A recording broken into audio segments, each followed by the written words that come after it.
we have a very, very special speaker here, an old friend of ours here at the Packet Hacking Village, at the Wall of Sheep. He is the Director of Security Research at MobileIron, our good old friend, Mike Raggo.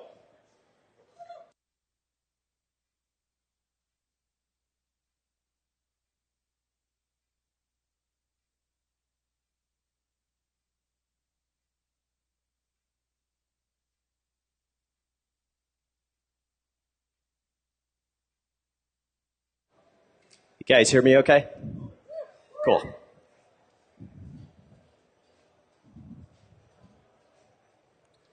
Cool, thanks for coming out, guys. Three things before we get started. First, wanted to thank Wall of Sheep for having us back, for sponsoring the Packet Village. Second, I want to dedicate this presentation in memory of somebody who is really important to me as a friend, and I know someone that helped run the Capture the Flag for many years, a fellow by the name of Mike Hamlin, also known as Hacker Joe, who unfortunately passed away at Christmas time due to a car accident that was not his fault at all. So in memory of Mike.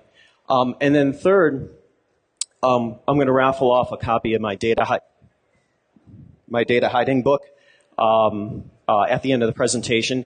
If anybody wants to take a slip of paper with just their name, email address, whatever you feel comfortable sharing. And then I've got some free swag from MobileIron. So I don't really like to talk too much about myself, but authored a few books. We will be doing a presentation later on in the Wall of Sheep called Remaining Covert in an Overt World, which is related to a lot of research that Chet Hosmer and myself have done around steganography, data hiding, covert communications, things like that. So if you're into that stuff, definitely come by and check it out. Chet runs pythonforensics.org. And we've got a lot of interesting code and stuff that we've written. I'm going to show some hiding around smartwatches, actually. And then he's got some really interesting code that he's written, too. And then tomorrow, I'll also be presenting in the demo lab for 2 hours my Smartwatch attack tool called SWATtack, which I'll highlight a little bit in this presentation as well.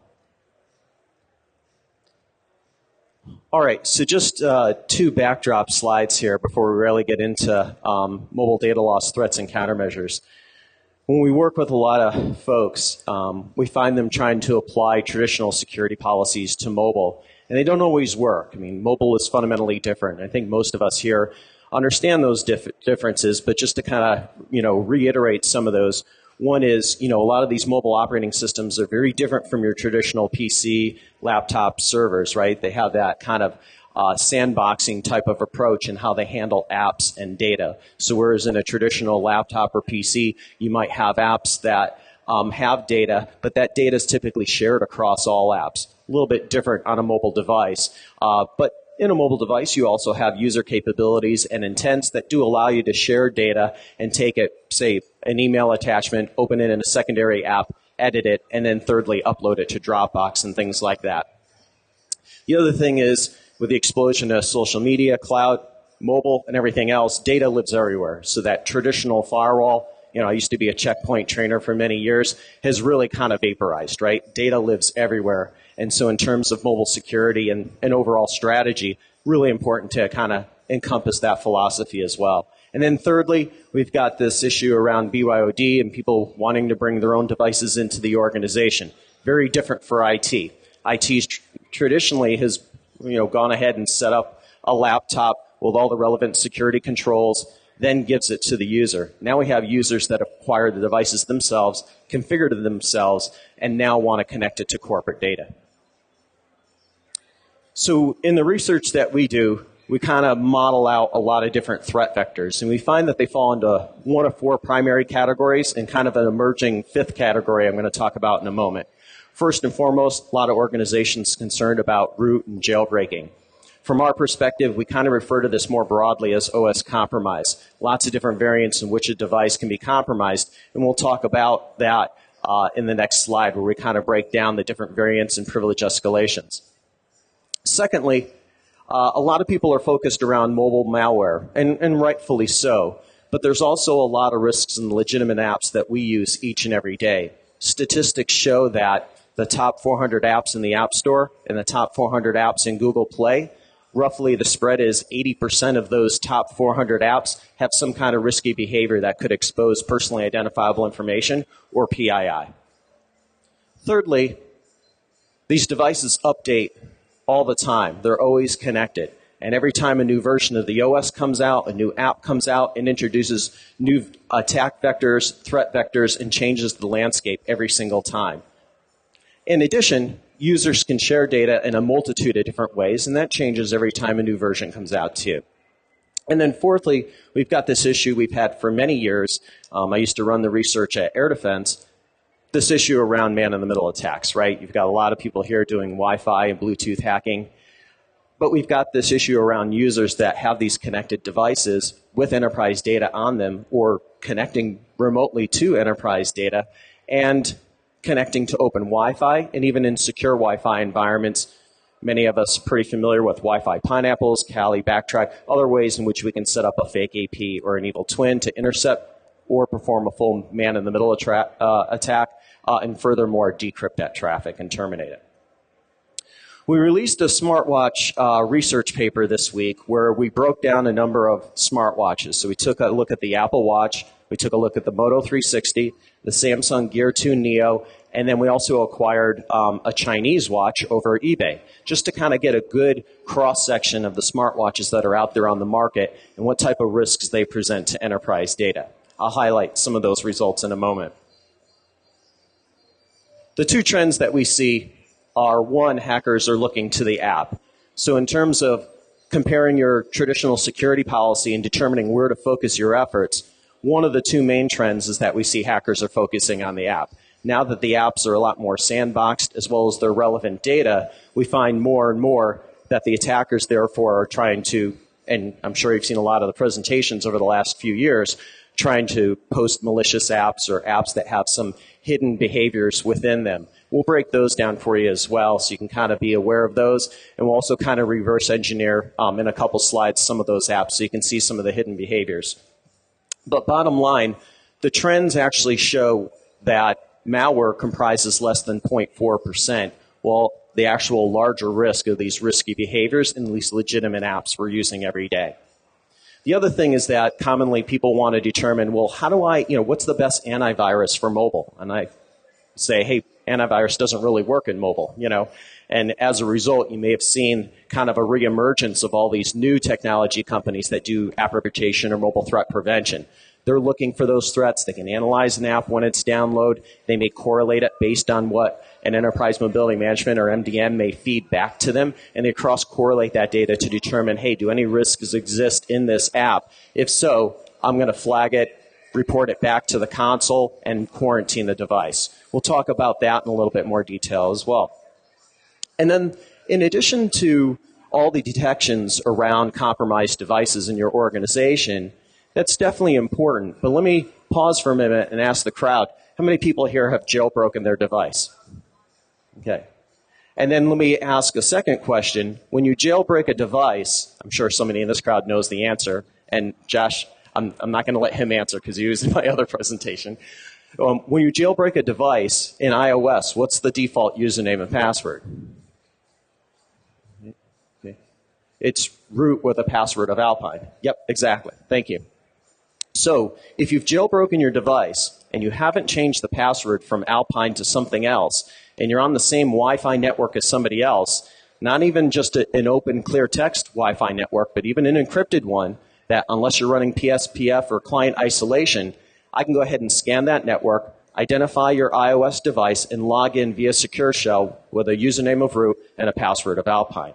So when you jailbreak your device, keep in mind, you may not only make it vulnerable to the data that resides on it and to risks that may come down the pipe, but in addition, it's also vulnerable on the network. As we dig a little bit deeper, we're starting to see more and more threats that don't require a compromise of the actual device. So, FireEye had done some really good research around the Masque attack, which also was around the same time as WireLurker.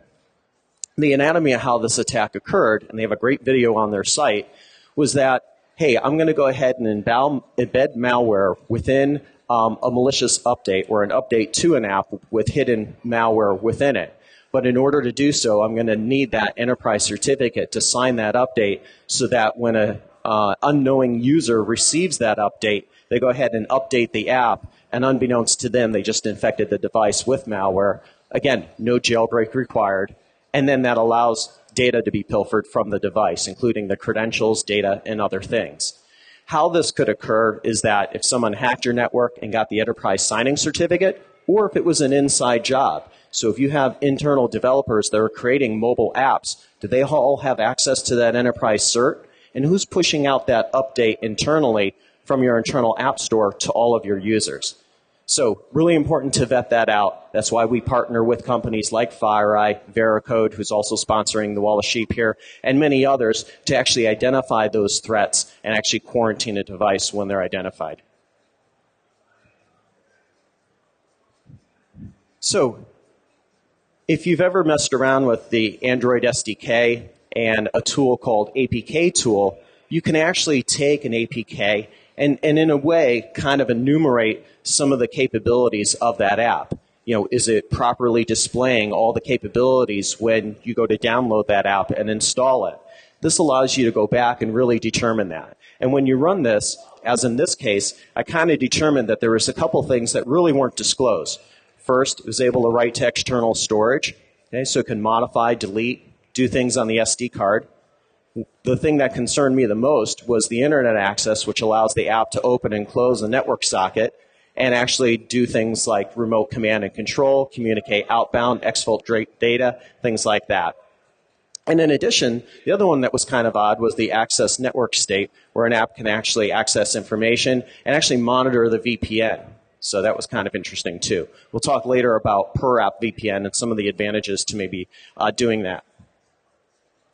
That prompted me to do some dynamic analysis. So kind of broke out my Wireshark skills, fired up a network, and I really wanted to monitor what this app was doing. Now, the app had disclosed that it was actually encrypting the data in motion or in transit, but as you can see clearly here, when I went ahead to go ahead and change my password, it sent it clear text over the network. Okay? So again, certainly having that level of intelligence is key, but it's quite difficult if you're managing an enterprise and all those apps across all those mobile devices to have that level of visibility, right? So although it's good to go through this exercise for familiarity, it's just not scalable, right? So as a result is why you have some of those aforementioned companies that I talked about earlier.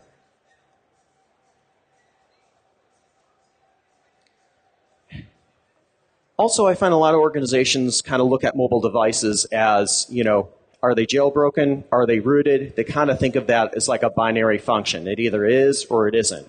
And, you know, in a lot of the research that we do, it clearly is not really a binary function. We find that there's a lot of escalation of privileges, there are vulnerabilities in the devices, things like that that might be short of a formal root of the device that actually can lead to the same exposure of data on that device.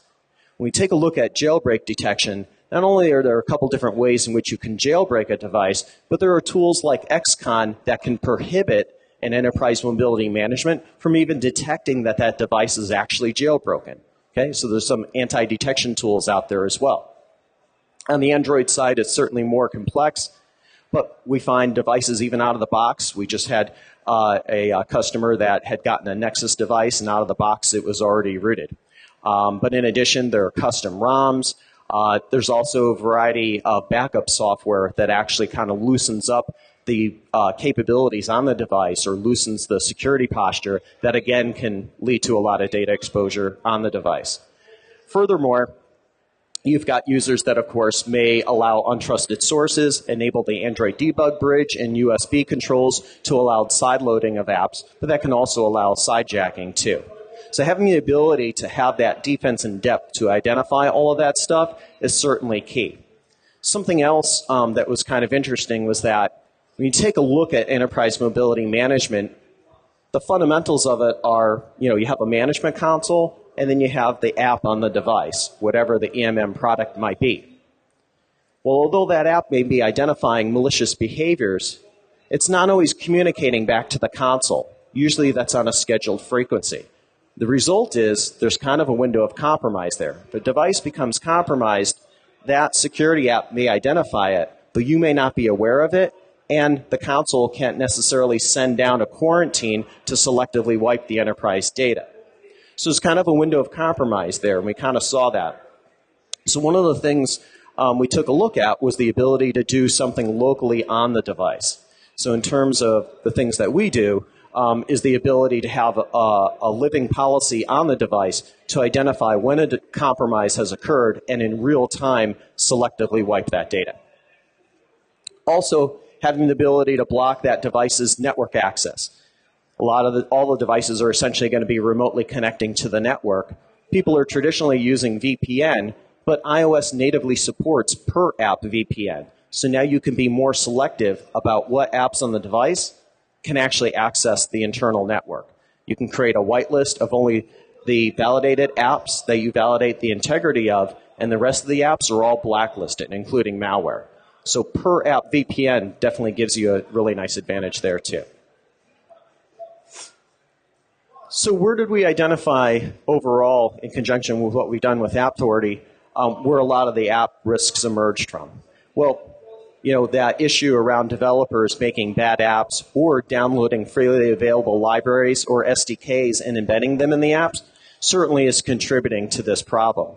And so therefore, vetting those internal apps is certainly key. And are all the people internally really trusted?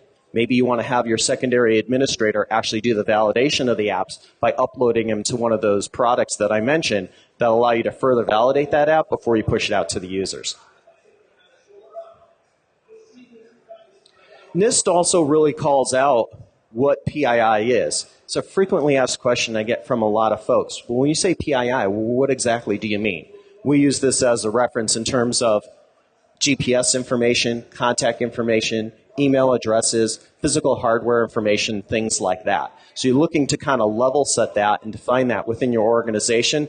Certainly reference the special publication 800-53. All right. So the other trend that we see that continues is that around a man-in-the-middle attack. And as probably many of you know, the Wi-Fi protocol is fundamentally flawed in that you can easily send a deauth or disassociation packet to an actual device and knock it off the network.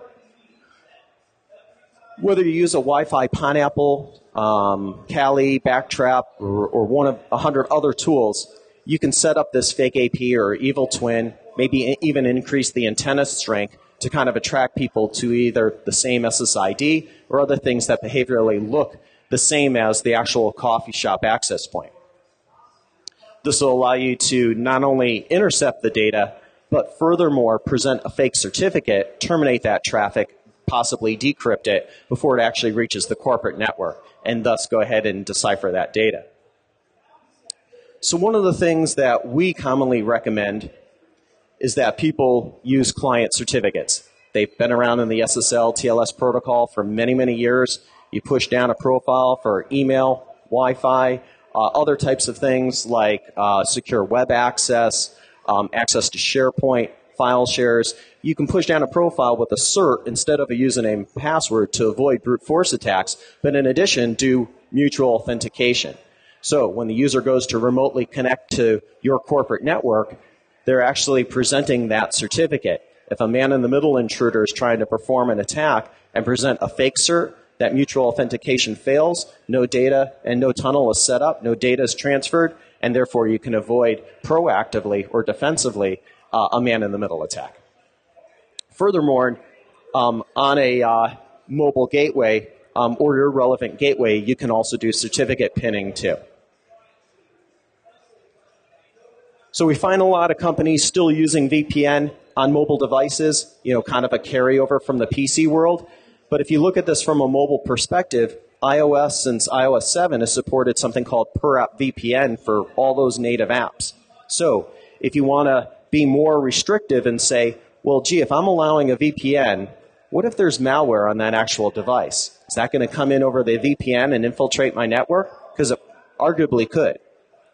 So if you leverage more of a per-app VPN type of approach, you can now be more selective and say, no, I'm only going to allow these 3 apps and everything else is blocked, now and in the future, including malware. So I'd never tell you it's a silver bullet, but it's certainly a good piece of your defense in depth strategy. So let's talk about the smartwatch security research that we did. So the beginning of the week, we dropped some research we did around smartwatches. As I mentioned earlier, they included the Samsung Gear 2 Neo, the Apple Watch, the Moto 360, and a Chinese watch we bought off eBay. We wanted to really hit some of the main operating systems for smartwatches out there, and then a less common one, kind of a weird device that might also be paired with an iOS or an Android device. What we kind of determined was that Samsung has kind of moved to Tizen as their operating system. The Moto 360, of course, runs Android Wear. The Apple Watch runs Watch OS, which Watch OS 2 will be coming out apparently in the fall. And then fourthly, the Chinese watch was actually running an embedded operating system known as Nucleus. High level, and I'm going to drill into this in a lot more detail, we really identified a couple main trends. One was that when you take a look at these smartwatches and wearables, well, although they might have a PIN capability on it to protect the data on the device, keep in mind that they're proximity-based rather than time-based. We're so used in our mobile device that after 15 minutes, the PIN code that we use to lock the device kicks in. On a watch, it's more proximity-based. If it loses pairing with its mobile device over the Bluetooth, the PIN kicks in to protect the device. If you have an Apple Watch, you take it off, that also kicks in to protect the watch. Although you've probably seen videos where you can put your fingers underneath it and take it off. But that said, in addition, we found that some of the watches had no PIN or passcode capability whatsoever. So again, well, although some of these devices are designed to maybe pair with an Android device, they can also pair with iOS. The other thing is that in iOS, we determined that, well, although the Apple Watch can pair with an iPhone, in doing so, you get notifications from any app on the Apple Watch.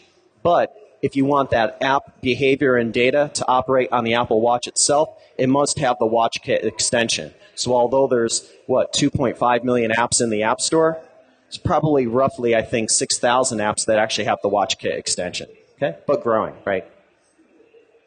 All right, so what did we further enumerate? Well, we found a vulnerability in the Samsung smartwatch, the Samsung Gear 2 Neo. We found a PIN bypass vulnerability. Across the smartwatches, we also found a wide variance of security features. Some had PIN and passcode capabilities, some had none at all.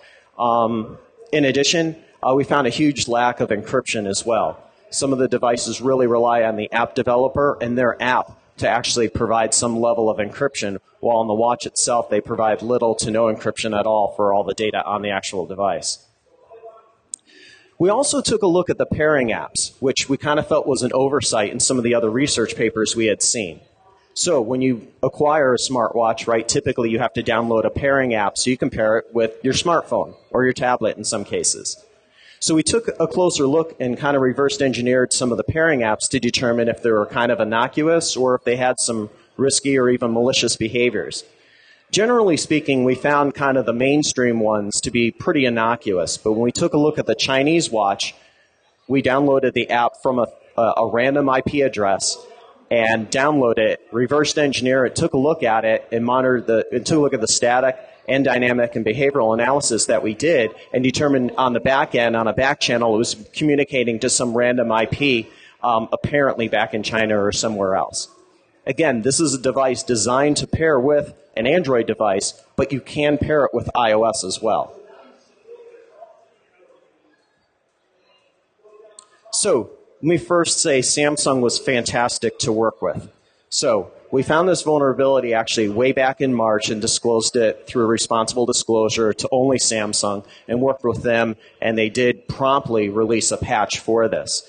But it did bring out something that was quite important in terms of analyzing a lot of these watches and determining kind of their security posture. First and foremost, Samsung kind of made a move where now their operating system is Tizen, not actually Android Wear. It looks and behaves and looks a lot like Android Wear, similar to the Android debug bridge and stuff like that. It did have a PIN It doesn't prompt the user to set that, but it does have a PIN passcode capability. In addition, when you go to pair it to your laptop, if you want to copy media back and forth, such as pictures and video and things like that, it would require that you enter your PIN before doing so. So if you're used to doing an iTunes backup to your Mac or your PC, right, it asks you to enter the PIN, does the little handshake exchange and pairing, and then you can go ahead and back it up. And we saw something kind of similar. But when we tried to connect over SDB, which is sort of, in my opinion, like their flavor of the Android debug bridge, I believe they refers to as Smart Debug Bridge, over a USB cable, even with the PIN enabled on the device, we were actually able to access the data on the smartwatch. So that was kind of a discovery we were quite surprised about.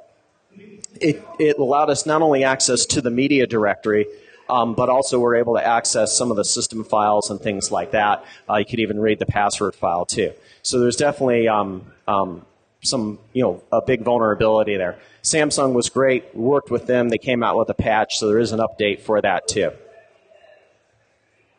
This just gives you a quick snapshot of that. So if you're used to using keys with your Samsung device in general, it supports smartwatches as well. But you can go in here and actually connect it to your PC or your Mac to kind of sync data back and forth. But when we went to actually connect over the SDB bridge, you can see here we're able to log in, first of all, with no password. So that was kind of another vulnerability we ran into.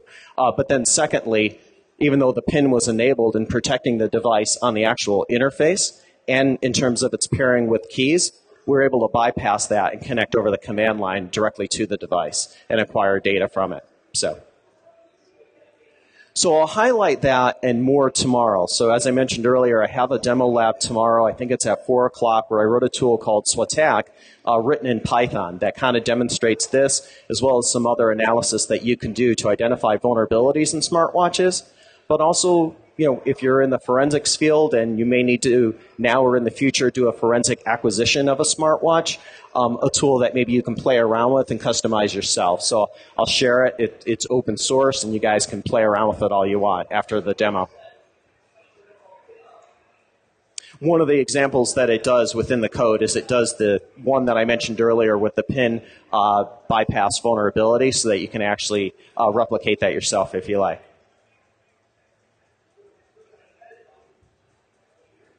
All right, so some of the additional countermeasures. We've got this continuing threat around man-in-the-middle attacks. And also, if we take a look at the retail breaches, a lot of repurposing of credentials or brute force attacks that allowed for some of the credit card breaches at some of the prominent retailers and even some of the healthcare organizations. As I mentioned earlier, quite easy in mobile to push down a certificate and use that for authentication instead, or use that in conjunction with a username and password. If you kind of model out what happened in a lot of the common retail breaches, if they repurpose the credentials, in this case a username and password, they'd still need a certificate to authenticate to a service, to an app, to email, to web access and other things over a mobile gateway into the network. In addition, if you're using certificate, in a way you're kind of eliminating a brute force attack, right? If there's no password to target, well then, you've kind of eliminated that too. Whether you have any kind of network access control or a secure mobile gateway, you can leverage something that's really important, and that's the ability to authenticate the user and the device. So, if you're managing the mobile devices within your organization, you can actually get a good idea within the console, hey, these are all the metrics and device hardware information for the devices that I'm managing within my organization, and that gets correlated either through your network access control or your secure mobile gateway to say, hey, you've got the right credentials, but A, you're either not a known device, a sanctioned device, a registered device, or B, you're out of compliance, or C, you have some kind of issues that your device looks like it's cloned or being replicated in some way or masquerading as another device. So that ability to authenticate both the user and the device, furthermore, would help you protect against some of those common retail and healthcare breaches too. In addition to all the lockdowns you can do on the device and monitoring for out of compliance, you've seen as I mentioned earlier, like FireEye, Veracode, and many of the others integrate with products like ours. And in doing so, allow you to identify malware, but also risky apps. When they're identified, you can then go ahead and leverage the quarantine capabilities to knock them off the network automatically, remove corporate data from the device, and a lot of different variances there, right? You kind of have this security knob that you can adjust from 0 to 11, right? So forgive the final Spinal Tap reference, but lots of features and options there as well to control that. We talked about all the different options in terms of OS compromise. Hey, is the device jailbroken, but are they using XCon to actually hide the fact that it's jailbroken?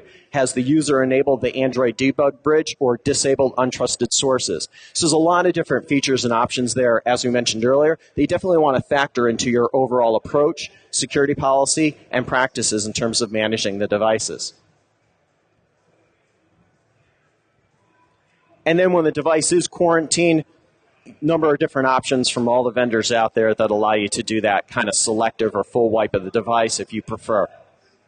But at the end of the day, we kind of look at it, certificate-based authentication, leveraging some kind of mobile gateway or access control in your organization, policy enforcement with the DLP controls, and then monitoring for those out-of-compliance devices, malicious and risky apps, all the OS compromise stuff, and then all kinds of alerting.